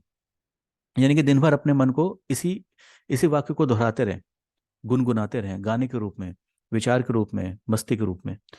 तो फिर उन्होंने इस प्रैक्टिस को किया। हमने उनको कुछ गुरुदेव का साहित्य दिया, उन्होंने उस साहित्य को पढ़ा, और उनके उनके जीवन में, उनके मन में बड़ा भारी बदलाव आ गया। पहले अशांत अवस्था में और अतृप्त अवस्था में वह रहते थे, कुंठित से शुद्ध से रहते थे। फिर बाद में वह बड़े प्रसन्न और आनंद में रहना शुरू हो गए। उन्होंने कहा कि वाकई में हमने इस साहित्य का जब स्वाध्याय किया और अपने मन में से ये जो हम अनजाने में कुछ अशुभ संकल्प का बार बार रिसाइटेशन कर रहे थे, उनको हटाया, तो हमें बड़ा बड़ा भारी लाभ हुआ। हमारा मन एक बड़ी शुद्ध अवस्था में आया, हमारा जीवन भी बड़ा अच्छी गति पे चलना शुरू हो गया। इस प्रकार का आत्मावलोकन हम सबको अपने जीवन में करना चाहिए। किसी भी शांत स्थान पर बैठ करके जब भी हम गहराई से चिंतन करने के लिए समय और स्थान उपयुक्त हो, तब हम अपना आत्मावलोकन करें और हम देखें कि हमारे मन में और बुद्धि में किस प्रकार के विचार सबसे ज़्यादा चलते हैं। क्या हम भोग वासना के विचार सबसे ज्यादा हमारे मन में आते रहते हैं, या फिर कहीं कुछ हमारे मन में कुछ ऐसा संकल्प तो नहीं चल रहे कि जिसके कारण हम अपने ही मन की शक्ति को कमजोर कर रहे हैं, अपने बुद्धि की शक्ति को कमजोर कर रहे हैं, कहीं ऐसा कुछ तो नहीं हो रहा। तो उन अशुभ संकल्पों को हमें शुभ संकल्पों से बदल देना चाहिए। और इसके लिए सबसे बढ़िया तरीका हमारे आदरणीय बाबूजी बताते हैं कि आप स्वाध्याय करो, उन स्वाध्याय के नोट्स बनाओ और उन नोट्स का नित्य आप रिवीजन करो। ठीक वैसे ही जैसे हम एग्जाम की तैयारी करते हैं, तो हम जब स्वाध्याय करेंगे तो ढेर सारे अच्छी अच्छी बातों में से कुछ ऐसे वाक्य होते हैं जो कि सीधा हमारे अंतर्मन को टच कर जाते हैं। उन अंतर्मन को टच करने वाला, यानी कि वो हमारे आत्मा के साथ में, वाइब्रेशन के साथ में जोड़ने वाले उन वाक्यों को आप अपनी एक अलग नोटबुक बनाएं और उसमें लिखें, और फिर डेली डेली उसको पढ़ें, उसका रिवीजन करें। उसका रिवीजन करने से क्या होगा, हमारे मन में उसके एक इम्प्रेशन पड़ना शुरू हो जाएगा। तो हम धीरे धीरे हमारे हमारे अवचेतन मन में, हमारे चित्त की वृत्तियों में शुद्धि आएगी, और हम ऑटोमेटिक रूप में उसे उन सद्वाक्यों को जप के रूप में बना लेंगे। एक छोटा सा एक एग्जाम्पल है, आई एम हैप्पी। एक छोटा सा वाक्य है, लेकिन यदि हम अपने मन में इसको ही लगातार गुनगुनाते रहें, चलते फिरते बात करते हुए हमेशा इस बात पे स्मरण रखें, आई एम हैप्पी। तो आप बड़ी से बड़ी परेशानी की समस्या में भी जब भी आप पढ़ेंगे तो आप देखेंगे कि हमारे ये वाक्य जो है आई एम हैप्पी हमारे मन में चल रहा है एक मंत्र के रूप में, और यह उस कठिन दुख की घड़ी में भी हमें एक संबल, एक ऊर्जा और एक शक्ति प्रदान कर रहा है। यह है जप की शक्ति। और जब हम इसी जप की शक्ति का उपयोग किसी वेद मंत्र के साथ करते हैं, जैसे कि गायत्री मंत्र के साथ, तो एक कमाल की शक्ति, एक कमाल की एक कमाल की चमत्कार हमारे जीवन में होना शुरू हो जाता है। गायत्री महामंत्र वेद मंत्र है, महामंत्र है। और इस मंत्र के साथ में इसकी इसकी संरचना ही इस प्रकार से है कि 24 महाशक्तियों को, ब्रह्मांड के 24 तत्वों का ये प्रतिनिधित्व करते हैं। और इसके प्रत्येक अक्षर, और हर वो व्यक्ति जो गायत्री मंत्र का जप करता है, उसका लेखन करते हैं, उसका चिंतन करते हैं, उसका गान करते हैं, या उसका स्मरण भी करते हैं, या उसका श्रवण भी करते हैं, तब यह मंत्र हमारे इंद्रियों के माध्यम से हमारे मन पे, हमारे चित्त पे, वृत्ति पे और संस्कार पे और अहम पर सीधा असर करना शुरू कर देता है और उसका परिमार्जन शुरू कर देते हैं। यह गायत्री महामंत्र की एक शक्ति है। मंत्र ही वह शक्ति है जो कि केवल मन ही नहीं, मन से नीचे हमारे चित्त, हमारे वृत्तियां, हमारे चित्त, संस्कार, हमारे अहम तक गहराई के साथ किया हुआ, भावना पूर्वक किया हुआ जब हमारे अहम तक जाता है और वहां उसकी शुद्धिकरण करता है। तो यह जब साधना अपने आप में अलग विज्ञान है, पूरा अपने आप में एक पूरी अलग साइंस है। और इसके बारे में अलग से स्पेशल क्लासेस भी हैं और होती भी रहती है। तो यह जप साधना का एक मूल उद्देश्य है। लेकिन हमें यहाँ ये बात का ध्यान रखना चाहिए, मनोमय कोश के परिष्कार में, उसकी साधना में गायत्री महामंत्र का जप अनिवार्य है, किसी न किसी स्वरूप में, लेखन के स्वरूप में, जप के स्वरूप में उसे चलाते चलाते रहना चाहिए। और इसके साथ में शुभ संकल्पों की लिस्ट बना करके उस शुभ संकल्पों का नित्य रिवीजन, और इसे अपने मन में, उसे अपने स्मृति में ठीक ठीक गहराई से फिट कर लेना, यह बहुत आवश्यक है। इस विद्या को ऑटो सजेशन कहा जाता है, और इस ऑटो सजेशन की विद्या से बड़े बड़े साइकोलॉजिस्ट अनेक प्रकार के अपने पेशेंट्स का ट्रीटमेंट करते हैं। और इस शक्ति का माध्यम का उपयोग बनाते हुए हम अपने मन का भी उपचार करना शुरू कर सकते हैं, स्वयं उपचार पद्धति। अगली हमारी जो कड़ी आती है वह आती है ध्यान की। ध्यान का अर्थ पलौथी लगा करके, आंखें बंद करके और एक ज्ञान मुद्रा में बैठ करके यह ध्यान की एक क्रिया है। लेकिन ध्यान अपने आप में अलग एक विषय है, एक बहुत गहरा विषय है। और यहाँ पे हमें यह भी जानना चाहिए कि यहाँ पे किस प्रकार के मनोमय कोश में ध्यान की बात की जा रही है। हम अपना जीवन जीते हैं तो कभी हम भूतकाल में होते हैं, कभी हम भविष्य काल में होते हैं। बहुत ही कम समय होता है जब हम वर्तमान काल में होते हैं। और इस वर्तमान काल में जीना ध्यान से जीना कहा जाता है। और एक शुद्ध और एक विकसित मनोमय कोश वाला व्यक्ति या विज्ञान में कोश वाले व्यक्ति, पंचकोशीय साधना में स्थित व्यक्ति जो हैं, वे हमेशा वर्तमान में जीते हैं। और वर्तमान में जीना ही आनंद में जीना है, ना भूतकाल में जीना, ना भविष्य काल में जीना। और इस स्थिति का अभ्यास को कहा जाता है ध्यान से जीने का अभ्यास। और इस अभ्यास को करना हम सबका परम उद्देश्य है, परम उद्देश्य है। और जब हम अपने आप को मेंटली अवेयरनेस के साथ में जीना शुरू करते हैं, और ध्यान से जीने का हम जब अभ्यास करना शुरू करते हैं, तो वह ध्यान से जीने का अभ्यास है हमारी बुद्धि को, हमारे मन को संकल्पवान बनाना और हमारी बुद्धि को कुशाग्र और एकाग्र करना का काम करना शुरू करता है। अनेक प्रकार के दुष्कर्म हम करने से रुक जाते हैं, जो कि हम अपने ऑटोमेटिक हैबिट के रूप में अनजाने में करते करते करते चले जाते थे और हमें उस बात का पता नहीं रहता था। कई बार हम कई लोगों को हमने देखा है कि वह बोल चाल में, व्यवहार में कुछ ऐसी बातें कर जाते हैं जो कि उनकी इंटेंशन नहीं होती, लेकिन फिर भी वह बात कर जाते हैं। उसके पीछे का कारण क्या है? अनअवेयरनेस में, यानी कि अपने वर्तमान में स्थित ना रह करके अपने जीवन को जीना, यानी कि हमारा मन एक तरह से पार्शली हैक्ड फॉर्म में रहता है। कुछ हमारे साथ रहता है और कुछ कहीं किसी और लोक में, किसी और काल में, किसी और दुनिया के साथ में रहता है। तो इस प्रकार का जो अनकंट्रोल्ड या अनियंत्रित मन जो होता है, वह जीवन में कोई उपलब्धि नहीं ला करके दे पाता। तो अपने मन को हैक्ड स्पेस से निकाल करके उसे सेल्फ कंट्रोल में, सेल्फ डिसिप्लिन फॉर्म में लाने का कार्य ध्यान करते हैं। और ध्यान के अनेक प्रकार के अभ्यास हैं, क्रियाओं के रूप में भी। और हम जानते हैं कि हमारे जो गायत्री साधना की परंपरा है, इसमें पंचकोश शरीर, पंचकोश का ध्यान, ओंकार पे ध्यान, गायत्री मंत्र का भाव पूर्वक जप करना भी अपने आप में ध्यान की एक प्रैक्टिस है, जिसमें परम पूज्य गुरुदेव ने बताया है, आदरणीय बाबूजी ने बताया है, और हमारे साथ के कई सारे वरिष्ठ जो हमारे गायत्री साधक हैं उन्होंने बताया है कि जब हम पूरे गहराई से, पूरी भावना के साथ में गायत्री महामंत्र का जप करते हैं, तो वहाँ पे एकाग्रता अपने आप आती है, वहाँ संकल्प अपने आप बनते हैं, और वहाँ पे वह मंत्र का जप ध्यान के रूप में काम करता है और हमारे पूरे अंतःकरण का परिष्कार करता है। तो ध्यान के साथ गायत्री जप करना अपने आप में सोने पे सुहागा है, और एक ही टाइम टाइम में हम कई प्रकार के अनेक लाभ हम इकट्ठा कर रहे हैं। ध्यान का एक अभ्यास ओमकार के ऊपर अभ्यास है, और एक ही बहुत ही सर्व सुलभ और सहज ध्यान है अपनी श्वासों पे ध्यान करना। हम जब भी कभी भी किसी भी स्थिति में हैं, और जरा सा भी हम अपने कार्यों से विश्राम की अगर अवस्था में हैं, भले ही हम 1 मिनट के लिए भी हों, तो उस समय भी यदि हम अपने सांसों के ऊपर अवेयरनेस की प्रैक्टिस करना शुरू कर दें, गहरी सांस आ रही है और गहरी सांस जा रही है, इस प्रकार की सांसों के ऊपर ध्यान करना अपने आप में बहुत ही सहज और एक सुलभ ध्यान है, और इसके द्वारा हम नित्य वर्तमान में स्थित रहने का अभ्यास करना हमारे लिए बहुत बहुत आसान बन जाता है। और यह ध्यान भी हमारे मन को परिष्कार करने में और उसे संकल्पवान बनाने में, उसे शुद्ध बनाने में बहुत बहुत मदद करता है। यहाँ पे सबसे बड़ी समस्या आती है एकाग्रता की। बच्चा पढ़ रहा है लेकिन एकाग्र नहीं है। हम मूवी देख रहे हैं सिनेमा हॉल में, लेकिन वहां भी हम एकाग्र नहीं है।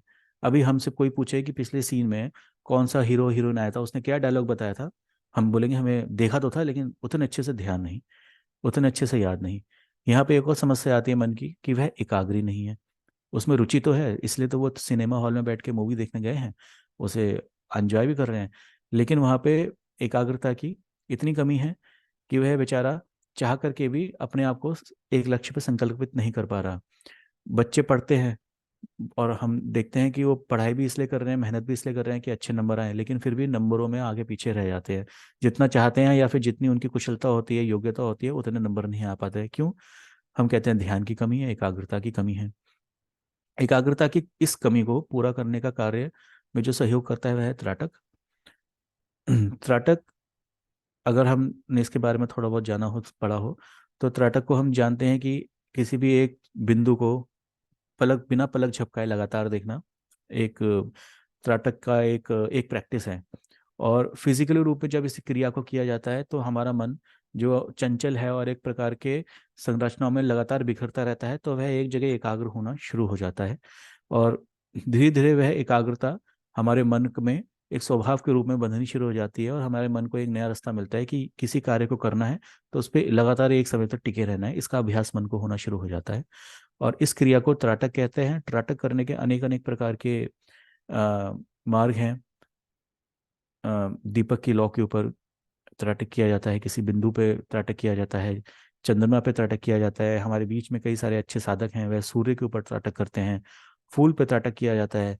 स्वामी विवेकानंद एक शेर के हृदय पे त्राटक करते थे, और वहां से वह बल प्राप्त करके अपने व्याख्यानों को देते थे। इस प्रकार के अनेक प्रकार के त्राटक हैं। आदरणीय बाबूजी ने जो हम सब साधकों को निर्देश दिया है और एक सजेशन दिया है कि सबसे बढ़िया त्राटक है अंतः त्राटक। क्योंकि बाह्य त्राटक में क्योंकि इन आंखों का काफी पे जोर पड़ता है, तो कई लोगों के लिए यह सुविधाजनक नहीं होता है, अनेक प्रकार के रोगों के कारण, अनेक प्रकार के रीजंस के कारण। तो अंतः त्राटक अपने आप में बहुत अच्छी क्रिया है, और अंतः त्राटक में किसी भी सुख शुभ संकल्प को एक बार आप देखिए और फिर उस आंखें बंद करके उसके उसी उसी स्वरूप को आंखें बंद करके देखने का अभ्यास करें। तो इस प्रकार की कुछ क्रियाएं होती हैं, जिसकी ऊपर भी ये विस्तार से चर्च क्लास हो चुकी हैं और आगे भी होंगी। तो उसमें त्राटक को बहुत बहुत विस्तार से समझाया गया है, जब ध्यान त्राटक को विस्तार से समझाया गया है। क्षमा कीजिएगा। जब ध्यान और त्राटक को विस्तार से समझाया गया है, और उस त्राटक के अभ्यास से आपके जीवन में एकाग्रता की वृद्धि होगी, यह निश्चित रूप से होता है। जिन बच्चों का पढ़ाई में रुचि तो है लेकिन वे एकाग्रता नहीं ला पाते, तो उन्हें भी चाहिए कि वह अपने दैनिक क्रियाओं में जब ध्यान और त्राटक इस प्रकार का अभ्यास करें, और इन क्रियाओं के माध्यम से उनके जीवन में एकाग्रता और रुचि, संकल्प का विकास होगा ही होगा, निश्चित रूप से होगा। इसके बाद में एक एक और साधना है जो मनोमय कोश की सबसे प्रचंड और सबसे बलवान साधना है, वह है तन्मात्रा साधना। तन्मात्रा साधना तन्मात्रा साधना क्या होती है? हमारा स्थूल शरीर है और हमारा सूक्ष्म शरीर है, उस पंच तत्वों से बना यह ब्रह्मांड है, और यह प्रकृति है, और यह शरीर भी है। आकाश, वायु, अग्नि, जल और पृथ्वी, इन्हीं स्थूल रूप का प्रतिनिधित्व करती हैं कुछ सूक्ष्म शक्तियाँ, जिन्हें तन्मात्रा के रूप में हमारा मन धारण करता है। इसमें क्या आती है? शब्द, स्पर्श, रूप, रस और गंध। और इन तन्मात्राओं के द्वारा मन अपने भोगों को भोगता है, यहीं से वह फिसलता है और यहीं से वह चंचल बना रहता है। तन्मात्रा साधना मन को संकल्पित, मन को संयमित करने की और मन को आबद्ध करने की एक साधना है, तन्मात्रा साधना। आदरणीय बाबूजी का हमेशा से निर्देश रहता है कि तन्मात्रा साधना पे अधिक से अधिक अभ्यास किया जाए, क्योंकि योग साधना में और मनोमय कोश से आगे जाकर के विज्ञान में कोश में स्थिति बनाने में इस तन्मात्रा साधना का बहुत बहुत विशेष उपयोग रहता है। नहीं तो हम बार बार विषय भोग में और अपनी इंद्रियों के द्वारा हमारे मन की जो एक गति है, एक कॉमन प्रैक्टिस है कि वह भोगों पे फिसल जाना, वह अनेकाग्र हो जाना, उस वृत्ति को कंट्रोल करने में तन्मात्रा साधना विशेष रूप से मदद करती है। विज्ञान में कोश में जब हम जाते हैं तो कई लोगों को अलग अलग प्रकार के अनुभव होते हैं। यहाँ पे हम अनुभव के रूप में यह नहीं बता रहे कि किसी को अनेक शिवलोक दिखता है, विष्णु लोक दिखता है, या फिर ये प्रकाश दिखता है, ऐसी बात ज़रूरी नहीं है। लेकिन यहाँ पे उसे अपने आप को आत्मस्वरूप होने की जरूर कुछ ना कुछ चिंगारियाँ दिखनी शुरू हो जाती हैं विज्ञान में कोश में। विज्ञान में कोश में जब हम मनोमय से विज्ञान में कोश की तरफ जब हम बढ़ना शुरू हो जाते हैं गुरु कृपा से, तो वहां जाकर के हम अपने आप को इस शरीर से और इस मन से अलग आत्मा के रूप में भी देखना शुरू करते हैं। और वहां पे एक उपलब्धि आनी शुरू होती है, वह है साक्षी भाव से घटनाओं को घटते हुए देखना।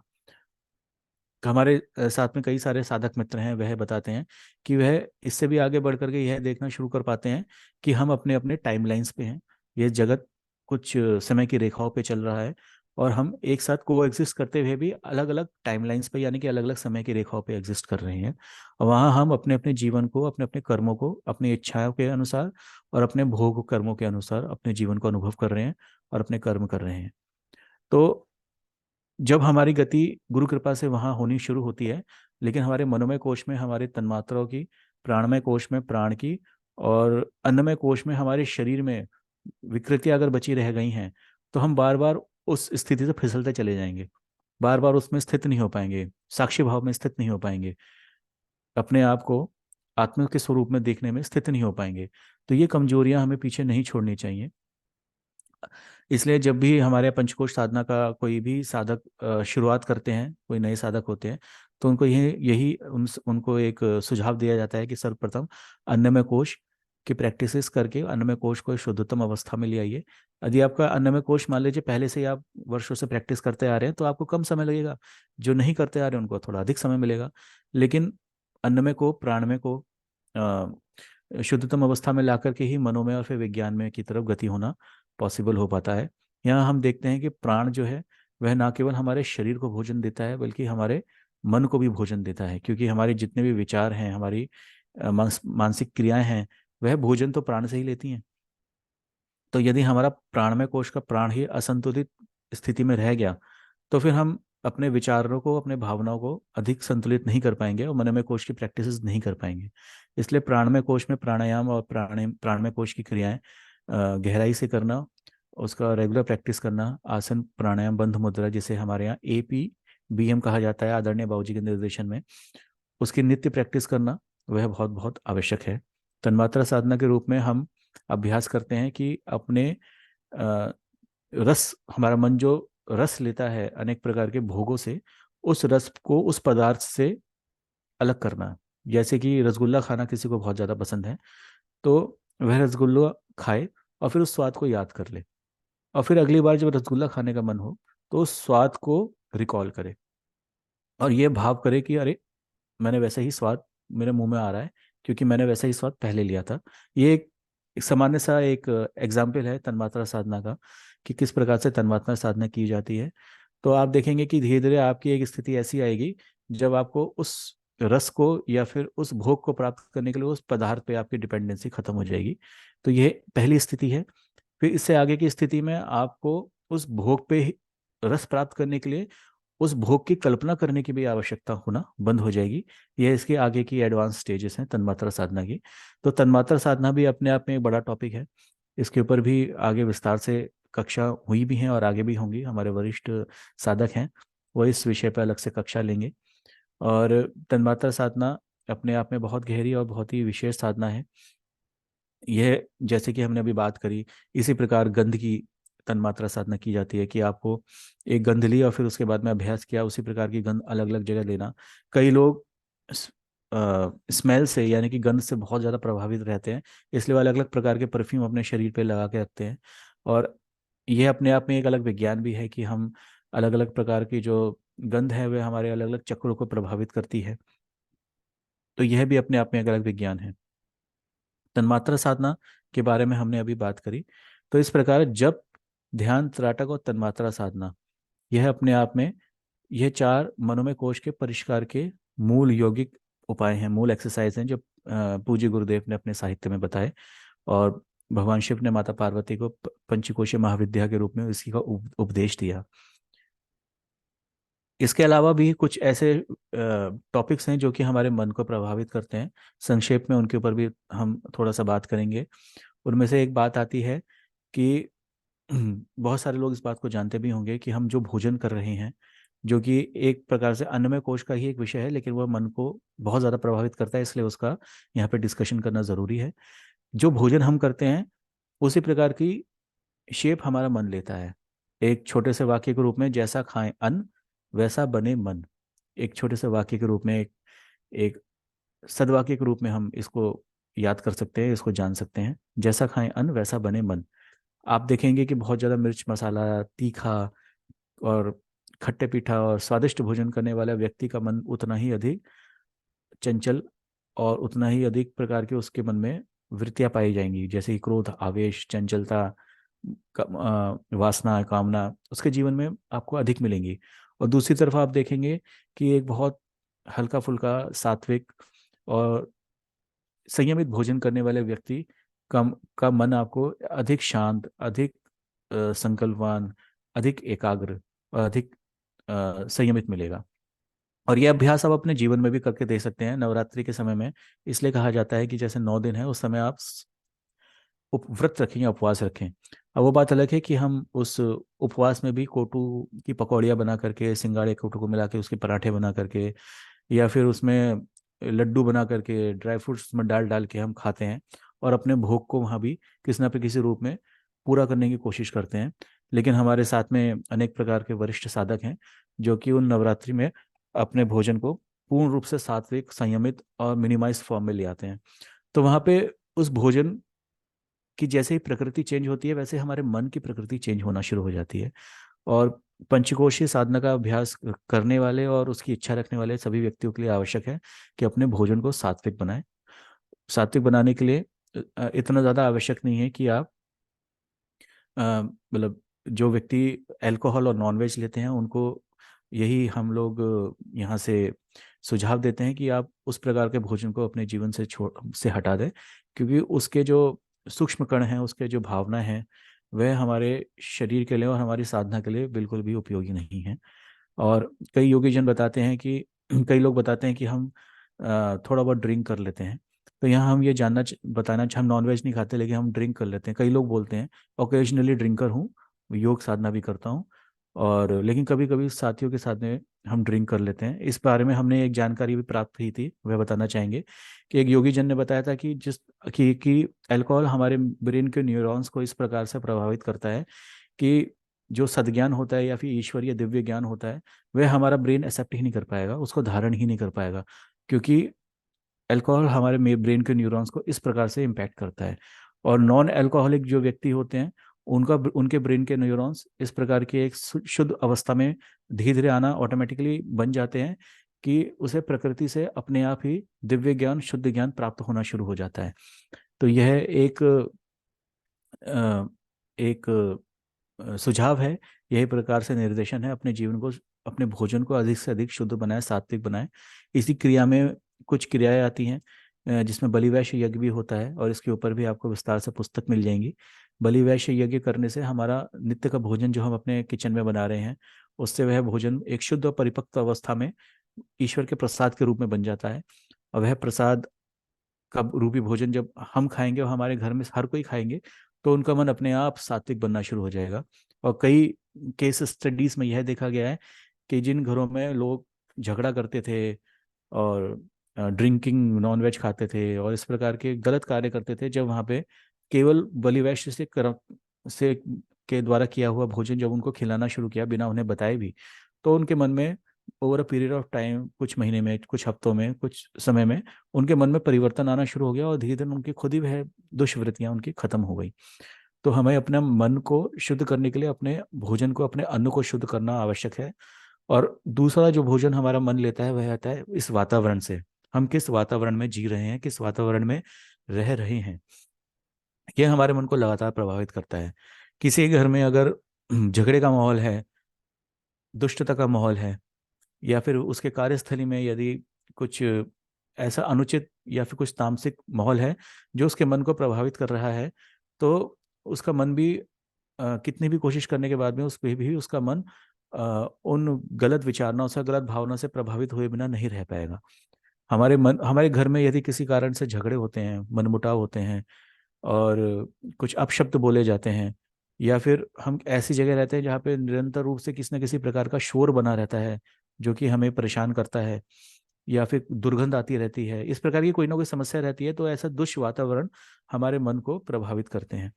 तो मनोमय कोश और पंचकोश योग साधना के साधकों को चाहिए कि वह अपने घर के और अपने कार्यस्थल के वातावरण को शुद्ध करने को और उसे शुद्ध सात्विक करने पे विशेष रूप से ध्यान दें। विशेष रूप से घर, क्योंकि एक घर ही होता है जहाँ पे हम अपने जीवन का सबसे बड़ा एक समय बिताते हैं। तो हमें चाहिए कि अपने वातावरण को शुद्ध करने के लिए पूज्य गुरुदेव ने एक बहुत बढ़िया टूल हमें दिया है, वह है गायत्री यज्ञ का।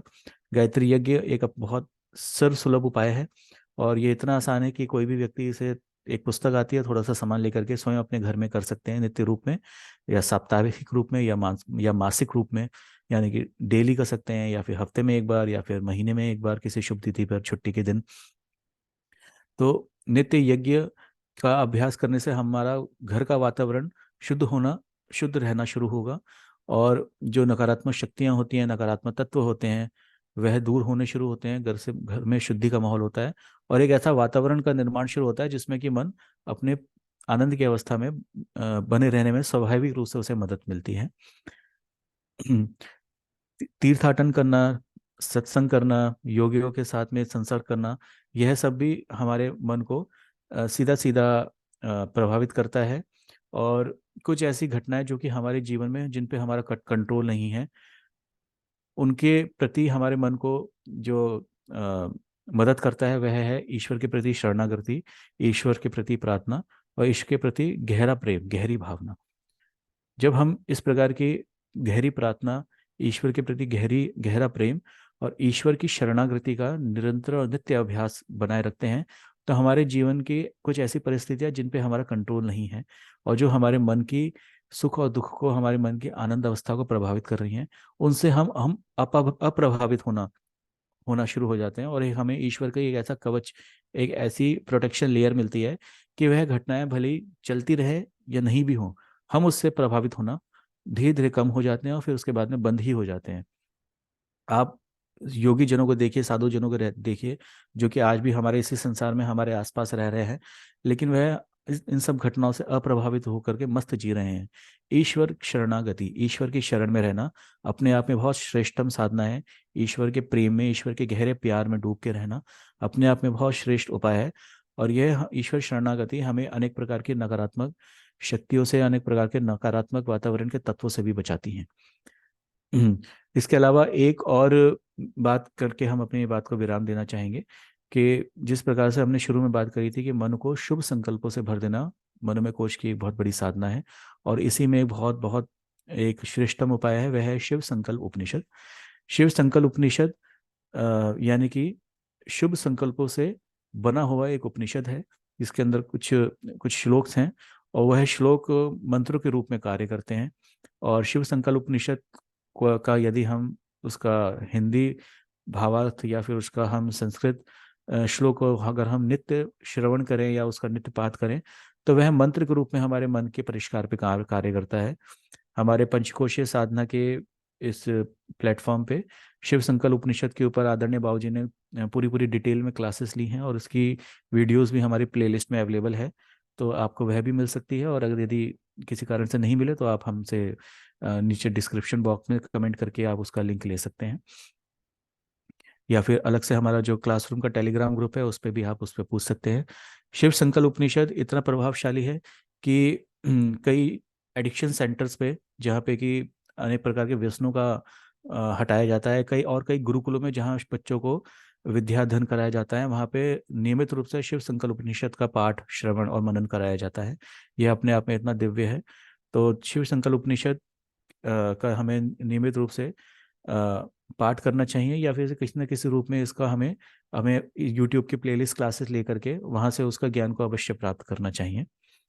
तो इस प्रकार से हमारे मनोमय कोश का परिचय था, और मनोमय कोश के परिष्कार की हमारी ये 4 साधनाएं जिसके बारे में हमने अभी यहाँ चर्चा करी। इसके अलावा भी बहुत सारे टॉपिक्स हैं जिसके बारे में मनोमय कोश और उसके परत दर परत, उसकी लेयर बाय लेयर के विस्तार से बारे में बात की गई है, जिसकी भी क्लासेस पहले से रिकॉर्डेड हैं, और उसकी भी प्लेलिस्ट आपको यहाँ मिल जाएगी हमारे ही चैनल पे। और यदि नहीं मिले तो आप कमेंट बॉक्स में पूछ सकते हैं, या फिर हमें अपने टेलीग्राम ग्रुप पे भी पिंग करके वहाँ पे आप उसकी जानकारी ले सकते हैं। तो इसी के साथ हम अपनी अभी इस कक्षा को आगे बढ़ाते हैं, और अगले चरण में हम क्वेश्चन आंसर्स के चरण में प्रवेश करते हैं। और 5 से 6:30 का हमारा क्लास का टाइम रहता है। तो जो आखिरी के 30 मिनट्स 20 मिनट्स रहते हैं वह क्वेश्चन आंसर्स के लिए रहते हैं, जिसमें कि हमारी जूम पे ऑनलाइन जो ये लाइव क्लास चल रही है, इसमें जुड़े हुए जो भी हमारे साधक गण हैं, मित्रगण हैं, वह अपना हैंड रेस करके या चैटिंग बॉक्स में लिख करके अपने प्रश्न पूछ सकते हैं। और हाँ, साथ ही हमारे साथ में आदरणीय बाबूजी भी हमारे साथ कक्षा में हैं, और वह हमारे पंचकोश साधना के आचार्य हैं, हमारे यहाँ उस कोच है।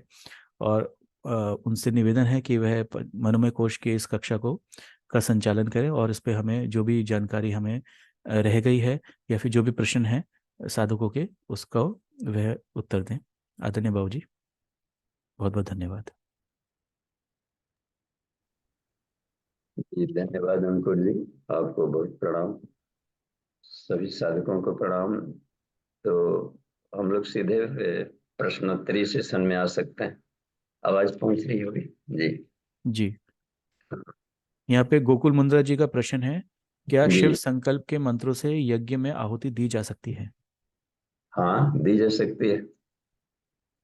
वेद के यजुर्वेद के ये मंत्र है, और यजुर्वेद के सारे मंत्रों को आप आहुति दे सकते हैं, या पूरे वेद का। तो वेद मंत्रों से आहुति दी जा सकती है, और यजुर्वेद के 34वें अध्याय के इस मंत्र हैं सब। तो आराम से देंगे मन अपना। जी जी, वीरेंद्र जी का प्रश्न है, परिवार सद्गुणों को विकसित करने की एक पाठशाला है, वर्तमान समय में इस उद्देश्य की प्राप्ति कैसे होगी, कृपया यह स्पष्ट करें। फिर से पढ़िए तो जी, अंकुर जी। परिवार सद्गुणों को विकसित करने की एक पाठशाला है, वर्तमान समय में इस उद्देश्य की कैसे प्राप्ति होगी, कृपया यह स्पष्ट करें। जी देखिए, आचार्य जी को नमन। ये प्रज्ञोपनिषद का तीसरा मंडल, या प्रज्ञा पुराण का तीसरा खंड परिवार निर्माण खंड है। इसमें शिशु निर्माण प्रकरणम है, नारी महात्म है, वृद्ध महात्म्य है, गृहस्थ प्रकरणम है। तो उसमें ये सभी सूत्र दिए गए हैं। तो यहाँ चर्चा चल पड़ी, तो अब तो ये किए उसमें रह गई है कि दिव्या प्रयोगशाले, वो उसका एक सूत्र हम बता रहे हैं, जिसमें धौम ऋषि कह रहे हैं कि दिव्या प्रयोगशाले व सद्गुणोन्मिष्कारणे। गृहस्थ आश्रम, गृहस्थ जीवन एक दिव्य प्रयोगशाला, लेबोरेटरी का। और उसमें जो मालिक और मालकिन है, उसके साइंटिस्ट हैं वो। तो घर के जो अभिभावक होते हैं वो वैज्ञानिक हैं, उसके रिसर्च स्कॉलर, और एक लेबोरेटरी है। तो उस लैब में हमें दो काम कर सकते हैं बढ़िया से। जितने भी लोग हैं सदस्य घर परिवार के, बालक हों, नर नारी वृद्ध, किसी भी उम्र के हों, किसी योग्यता के हों, तो इनके सद्गुणों का विकास गृहस्थ आश्रम में रहकर किया जा सकता है। बच्चों को पालन पोषण के साथ में संस्कार देना, तो गर्भ से ही पुंसवन संस्कार देना। देखिए, सद्गुण का निर्माण तभी होता है कि जन्म जन्मांतरों से अनगढ़ है संस्कारों को, आदतों को लेकर कोई जीव आया है, तो उसको गर्भस्थ शिशु जब है तभी से ही हम उसको पढ़ा सकते हैं, अच्छे गुणों को विकास कर सकते हैं। अभिमन्यु, प्रहलाद, भरद्र, ये सब गर्भ से ही पढ़ करके आए। तो माता पिता चाहे तो यहीं से सद्गुणों का विकास कर सकते हैं। अपने शुक्राणु और ओभम को तपस्या से विकसित कर लिया, जन्म भी ले लिया, तो उनको उसी से बच्चों को खाना खिला रहे, दूध पिला रहे, पढ़ा रहे, देखो ये चंदा मामा, ऐसा गुण बताया जाता है, भूमि स्पर्श कराया जाता है, लोक दर्शन। तो संस्कारों में जो सूत्र बताए गए हैं वो तरीका है सद्गुणों के विकास का। और भी देखिए, नामकरण में भी रखा जाता है आयुष्मान त्वम ओजस्वी तेजस्वी वर्चस्वी भाव, यानी उसका स्थूल शरीर, सूक्ष्म शरीर, कारण शरीरों को संवारना। ये आचार्य वहीं से बता रहे थे, यहाँ से शुरू हो जाता है। और भी खान पान संस्कार अन्नप्राशन से, तो ये लाइफ टाइम की बात होती है, शुरुआत वहां से किया गया। मुंडन से मस्तिष्क विकास करने का संकल्प लेते हैं, मस्तिष्क नास्ति संपत्ति व्यक्ति रेवात्रे कश्चित। यह मस्तिष्क किसी की व्यक्तिगत संपत्ति नहीं है, विश्व संपत्ति है, इसलिए उसको यत्न पूर्वक विकास करना चाहिए। कुर्यात यत्नम तदुन्नतः।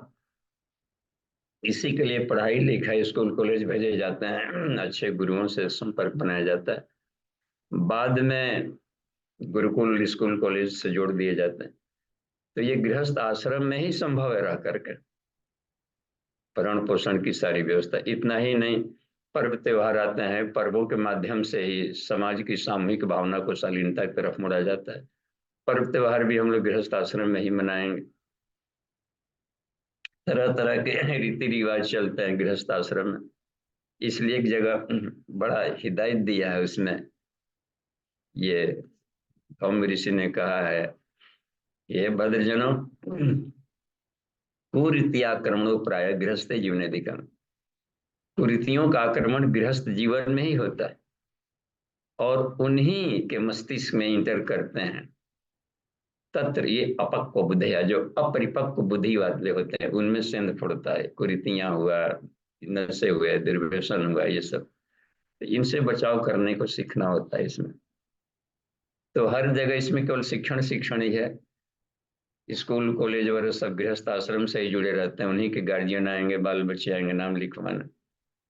तो हर जगह एक तरीका से कहिए कि गृहस्थों का ही कलेक्शन समाज है और पूरा राष्ट्र है जी। बूढ़ों से भी देखिए, वृद्धात्म महात्म में ही बताया गया इसमें कि प्रतिदिन आयुर्विद्या जसो बलम, ये चार चीज बढ़ता है नित्य वृद्धोपसेविना। अपने घर के बुजुर्गों की सेवा करें, सेवा टहल करने से बढ़ता है। तो ये कितना कमाल की बात है, उनके अनुभवों से लाभ ले। बेचारे अब इस उम्र में चले गए कि हाथ पांव तो कमजोर हो गया, कर नहीं सकते, लेकिन अनुभव है उनके पास, अनुभव का भंडार है। तो हम उनके लिए पैर बन गए तो हमारे लिए ज्ञान बन जाएंगे, तो किस पितामह की तरह लाभ देते रहे। तो ये सब बचपन से लेकर अंत तक की व्यवस्था है। वसुधैव कुटुंबकम को भी कुटुंब ही कहा। यदि हम रिटायरमेंट के बाद हम लोग वानप्रस्थ भी चले गए, संन्यास में भी गए, तो सिर्फ वहां संन्यास परिवार छोड़ना नहीं हुआ, परिवार को विराट बना देना हो गया, वसुधैव कुटुंबकम। और उस वसुधैव कुटुंबकम में केवल आदमी नहीं, वृक्ष, वनस्पतियां, इकोलॉजी, ग्रह, नक्षत्र, तारे और सारे देवता सब उस परिवार के अंग बन जाते हैं। तो अपने थॉट को क्रमशः विराट बनाने की प्रक्रिया चल रही है। शुरू से लेकर अंत तक का, तो आत्म साक्षात्कार हो जाता है, क्योंकि वो बहुत ही विराट है। तो ये सब प्रशिक्षण का है। तो उसमें कहा कि यदि संचालन बढ़िया से और निर्धारण तथापि च, इसमें कहा है कि निर्धारण और उसका संचालन ये बढ़िया हाथ में चला गया, गार्जियन के हाथ में या अच्छी गृहिणी के हाथ में, तो स्वर्ग बन जाएगा। जी। और नितिन जी, अमन जी देखिए। जी, गोकुल जी का प्रश्न है कि किस ग्रंथ का किस चक्र पर क्या प्रभाव पड़ता है, कृपया बताएं। पूज्य गुरुदेव ने क्या इस बारे में कहीं उल्लेख किया हो तो उसका संदर्भ भी बताया जाए। देखिए इसमें, जी प्रणाम, इसमें किस गंध का किस चक्र पर, तो सारा का सारा गंध ताल्लुक रहता है पृथ्वी तत्व से, और पृथ्वी तत्व मूलाधार है। तो मूलाधार तत्व हर एक चक्र एक एक तत्वों का प्रतिनिधित्व करते हैं। स्वादिष्ठान जल का, और देखिए मणिपुर अग्नि का, अनाहत चक्र वायु का, और ये आकाश तत्व का विशुद्धि महत तत्व का प्रतिनिधित्व करता है हम लोग का क्रेनियल रीजन, आज्ञा चक्र उसके ऊपर। तो गंध से सिर्फ पृथ्वी तत्व बना है, गंध सूक्ष्म हो गए, और उसी का कंडेंस्ड पार्ट पृथ्वी बन गया, उसका एक ही है मूलाधार। अब रह गया कि चूंकि पृथ्वी तत्व में सारे तत्व घुले हैं, पृथ्वी जल अग्नि वायु आकाश पांचों पृथ्वी तत्व में रहता है, तो इसमें हम लोगों को अपनी समझ बुद्धि से इसका प्रयोग कर सकते हैं कि कौन से चक्रों से। तो ऐसे देखा जाए, अब जैसे मान लीजिए कि गंध के द्वारा हमको लाभ लेना ही लाभ, तो किसी किसी फूलों में गंध होंगे, और किसी किसी फूलों में किसी खास तत्व की पोटेंसी अधिक रहती है, तो वो वाले चक्रों का उस गंध से लाभ ले सकते हैं। ये खुद रिसर्च का विषय होना चाहिए, क्योंकि हर तत्व में हर तत्व उसमें घुला हुआ है। अब जैसे लेते हैं ये का कदम का लीजिए, तो कदम का वो क्या करता है कि ये वाला करने पे, तो वो कदम शांतिदायक है, तो शांति का केंद्र सहस्रार चक्र है, तो वो सहस्रार चक्र को बढ़ाने में हेल्प कर सकता है, क्योंकि उसमें गंध का एक खास है, उसमें गुण होता है उसमें। देखिए कदम का सहस्रार चक्र के उसके फूल होते हैं, भी बनते हैं। कृष्ण भगवान जगत गुरु बन गए और ऐश्वर्यों के धनी बने, क्या बात थी। अब जिससे उसमें ले लीजिए कि ये होता है इसमें की ये क्या चमेली, चमेली बुद्धिवर्धक होता है, तो अज्ञा चक्र से जुड़ सकते हैं। लोग कहते भी हैं, एक अच्छी बात है गोकुल जी की, छुछुंदर के सिर पर चमेली का तेल, तो बुद्धिवर्धक होता है। तो कुछ कुछ गंधों में, जैसे गुलाब, वो लव को बढ़ाता है, प्रेम उत्पादक है, तो उसका मनाहत चक्र से जुड़ सकते हैं उसका। तो इस तरीके से उसमें रह गई है बात में कि किसमें कौन सा गुण है, ये उसमें आप रख सकते हैं। मोगरा, तो मोगरा आपका होता है ये संतान वर्धक है, तो उसको स्वादिष्ठान चक्र से जुड़ सकते हैं। और सूर्यमुखी जैसे लगते हैं तो ओज बख्शक है, उष्ण स्वभाव का होता है सूर्यमुखी, तो उसको आप नाभि से जोड़ सकते हैं, सोलर प्लेक्सस। तो हर एक फूलों में तत्वों के भी कमो बेसी पोटेंसी होती है, और हर तत्व किसी न किसी चक्रों से जुड़ा रहता है। तो इस तरीके से उसको सूक्ष्मता की दिशा में जाएंगे, तो गुरुदेव ने तो सिर्फ उसको पृथ्वी तत्व का गुण गंध ये लिखा है गंध साधना में, तन्मात्रा साधना में, और उसमें दिया है कि कौन कौन से फूलों में कौन कौन से गंध है और उसका क्या गुण है। उस गुण के आधार पर चक्रों गुणों से हम को रिलेशन स्थापित कर सकते हैं। जी। जी बाबू जी, सुमन जी का प्रश्न है कि आ, प्याज और लहसुन उसको घर या बाहर के भोजन में अवॉइड करना बड़ा मुश्किल है, तो हम उसके जो दुष्प्रभाव है उसको कैसे हम मिनिमाइज कर सकते हैं या कैसे हम उसको कंट्रोल कर सकते हैं, यदि जी। खाना भी पड़ रहा है तो भी। जी। हाँ, तो यदि खाना भी पड़ रहा है तो ऐसा नहीं है कि हर एक चीज में प्याज लहसुन डाला ही जाता। किन्हीं के यहाँ घर में गए तो हमको नहीं मिलता, रोटी चावल मिलेगा, तो रोटी में तो प्याज लहसुन नहीं डालते हैं, तो रोटी रोटी खा लें। उसी में से चुन लेना होता है, गायत्री मंत्र तत्सवितुर्वरेण्यम, तो भोजन का ढेर सारा आ गया वेराइटी, तो उसमें से वरेण्यम सविता तत्व जो हमको जरूरी है, हमारे शरीर के जरूरी है, हमारे शोध निष्कर्षों में जो हेल्प करता है, उनकी मात्रा थोड़ा अधिक ले लेंगे, और बाकी मात्रा को अत्यंत सूक्ष्म अर्थ में लेंगे। तो इस तरीके से काम चला लिया जाता है। और यदि खाना ही पड़ गया तो अड़ज कर खा लीजिए, पहले पानी पी लिए, भर पिए रहेंगे तो कम खाएंगे। और घर पर आए तो एक दिन जलाहार कर लें तो निकल जाता है, उसको पदार्थ और बड़ी सिस्टम न जम दे, जलाहार करके निकाल निकाल दीजिए। तो अपने हाथ में रहता है कि अनबैलेंस कर देना। तो टेस्ट टेस्ट कर लिया उनको, तो हर जगह के भोजन में कमो बेश उसमें रहता है डाल। और लहसुन प्याज बहुत ही हानिकारक नहीं है, वो सिर्फ डेली अभ्यास में होगा तब दिक्कत आएगी। एक आध बार कहीं खा लेने से बहुत अधिक ऐसा नहीं कि बहुत शरीर को डैमेज कर डालेगा। दिमाग में गांठ बन है उसको डैमेज करता है ये। और उसको अभी आ गया है कि मेडिकेटेड डोज, उसमें लिखा है गुरुदेव ने वांग्मय नंबर 41 में लहसुन प्याज के बारे में उसको उसको भी दिया गया कि इसको मना क्यों किया गया है खाने को। उनमें लिखा है कि जो ये मस्तिष्क को उत्तेजित करता है, चंचल सेरिब्रोस्पाइनल फ्लूइड को एक तरीके से कि थोड़ा सा उबाल लाएगा, तो कंसंट्रेशन नहीं बनता है रिसर्च में, लेकिन शरीर के रोगों को हटाता है। लसुनम रोगान इति लसुनम रोगान इति लसुनम लिखे हैं, जो रोगों को नष्ट करता है, इसलिए नाम उसका लहसुन पड़ा। लेकिन उसमें तमोगुणी गुण इतना अधिक है कि हम सतोगुणी शोध कार्य में थोड़ी रुकावट डालता है, स्पीड ब्रेकर काम करेगा। लेकिन जहाँ शक्ति का प्रदर्शन करना है वहाँ फायदा करेगा।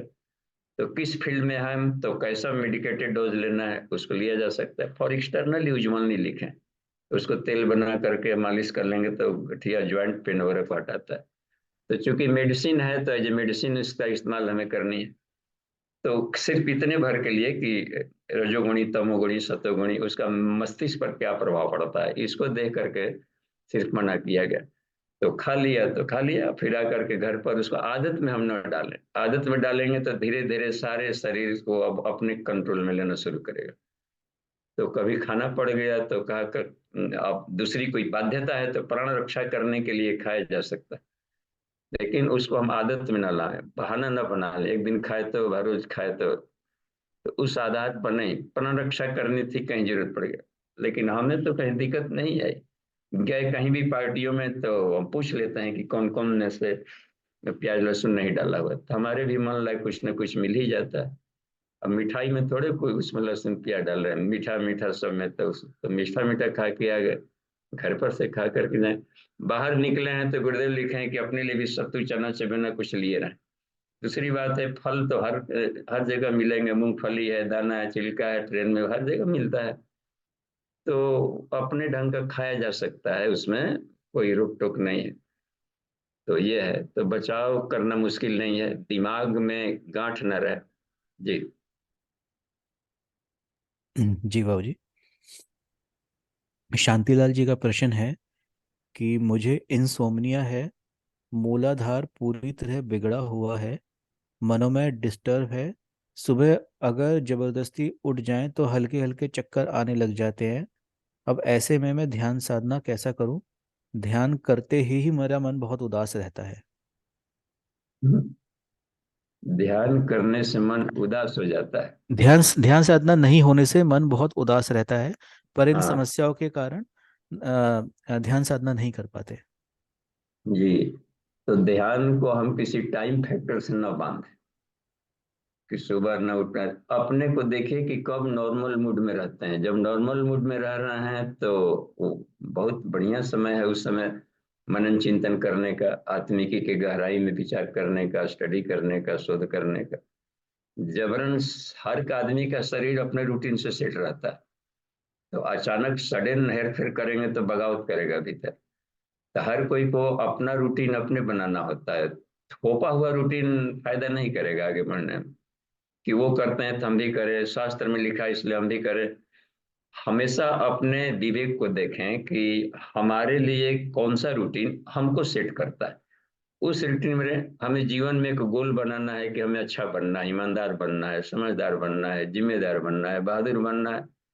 हम जिस टेक्निक से अपने आप को ईमानदार बना लें, सज्जन बना लें, समाज के लिए उपयोगी बना लेते हैं, अपने आप के लिए उपयोगी बना लिया, तो वो महत्व की बात है। तो एक सिस्टम को, तो 8 6 घंटा 7 घंटा वो अपना आराम से सोए। अब नींद नहीं आ रही है तो नींद लाने के लिए योग निद्रा का अभ्यास किया जाए।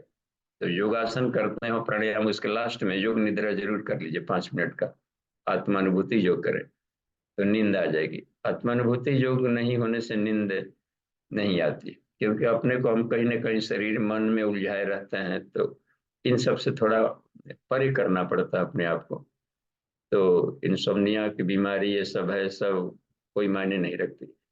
तत्व ज्ञान बढ़ाया जाए, पता चल जाता है कि ये रोग क्यों होता है, अनिद्रा क्यों हो रहा है, कारण का पता चल जाता है। तत्व ज्ञान का अध्ययन करने से शरीर का उसकी केमिस्ट्री पता चल जाती है।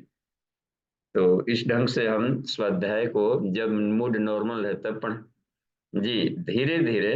और धीरे धीरे मान ली कि 6 बजे उठने की आदत है, तो घंटी बजाइए 6:30 कर दीजिए अलार्म।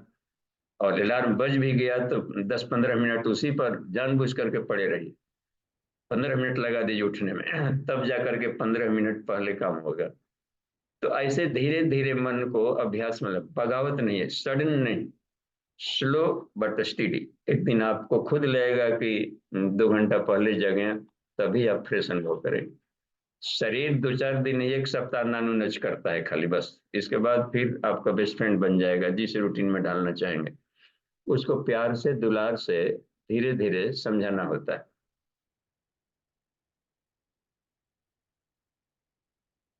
जी हाँ जी जी। अंकुर जी। और हाँ। जी, अभी 2-3 मिनट बाकी हैं। किन्हीं का और प्रश्न है तो अपना हैंड रेस कर सकते हैं या चैटिंग में भी पूछ सकते हैं।